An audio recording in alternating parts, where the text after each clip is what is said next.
Though named as king, David was pursued by a jealous King Saul for 10 long years, forced to hide in caves. While under pursuit, David developed a faith in God's purposes that enabled him to write, "You prepare a table before me in the presence of my enemies." How many of us face our trials with that kind of confidence? Today, more lessons from the most beloved psalm of them all. From Chicago's Moody Church, this is Running to Win with Dr. Erwin Lutzer, whose clear teaching helps us make it across the finish line. Erwin Lutzer is in a series on When God Shows Himself. Turn with us to Psalm 23 as we learn that when the shepherd takes our hand, we can feel safe, even in the middle of great danger. If you can feel content in the presence of your enemies, you have won the battle with fear. If you can feel content exactly where God has planted you, with people who are against you, people who are lying about you, people who would like to destroy you, people who would like to see you fail, and right there you are content. That is the provision of God. And how does it work? You stay very, very close to the shepherd. The reason that the sheep can graze in the presence of enemies is because the sheep knows that the shepherd is close by, and the shepherd is watching the sheep as he or she eats. The shepherd is there.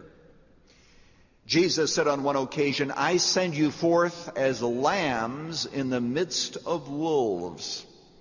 Sheep are very defenseless. They have no way to protect themselves. A dog can kill 100 sheep in a night, and there's nothing that the sheep can do if the dog is wild and out of control. There's just nothing that they can do. And Jesus said, you're like sheep, but I'll stay with you there in the presence of your enemies, right where it hurts the most, right where the most damage against you is possible. I'm there with you. And now it's at the end of the day for the sheep. The sheep is coming back into the fold. He says, "You anoint my head with oil." You remember Jesus said, "I am the door of the sheep. No one gets past me unless he belongs to me." And if you've been to Israel, you know they have those long stone fences, and then they will have a gate, and that gate basically is the shepherd at night, because he's going to distinguish, these are my sheep, these are your sheep, let's keep them all straight, and they know his voice. And as they come through the sheep gate, he looks at them. He notices that they are bruised. Maybe the cheek has been cut. Perhaps an eye, a twig has hit an eye, and the sheep is in pain.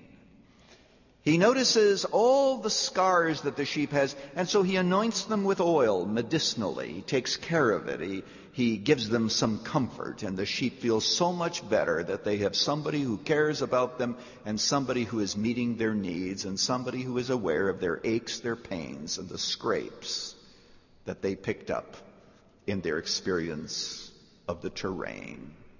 And so the scripture says that as their cup runs over, because it is nighttime, but they need a drink before they are put to sleep at night. And so he takes a cup and he fills it very, very full, because remember, sheep do not like to get their wool wet, and so they prefer a very full cup, and they drink, and they do so contentedly. He not only anoints my head with oil, my cup overflows. And then there's a last commitment that is made, and that is that he stays with them to the end. "Surely goodness and mercy shall follow me all the days of my life, and I shall dwell in the house of the Lord forever." Goodness means that God is going to provide for my needs. Mercy means he's going to take care of my sins.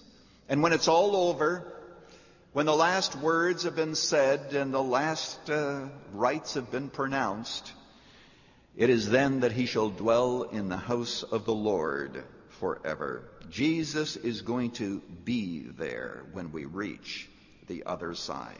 And how long is Jesus going to be our shepherd? You say, well, surely this relationship ends at death. And the answer, of course, is no, because it says in Revelation chapter 7, verse 17, They shall hunger no more, neither thirst any more. The sun shall not strike them by noon, nor any scorching heat.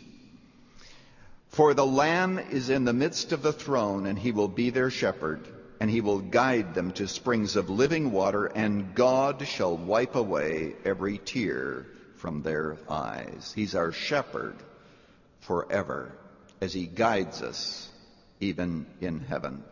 Now, there are 5 very quick lessons that we need to learn from this psalm. I'll give them to you very quickly. First of all, when we have the shepherd, we really need nothing else. When we have the shepherd, we really need nothing else. The Lord is my shepherd, I shall not want. I have no lack. Do you remember in the Old Testament, you had what was known as Levites.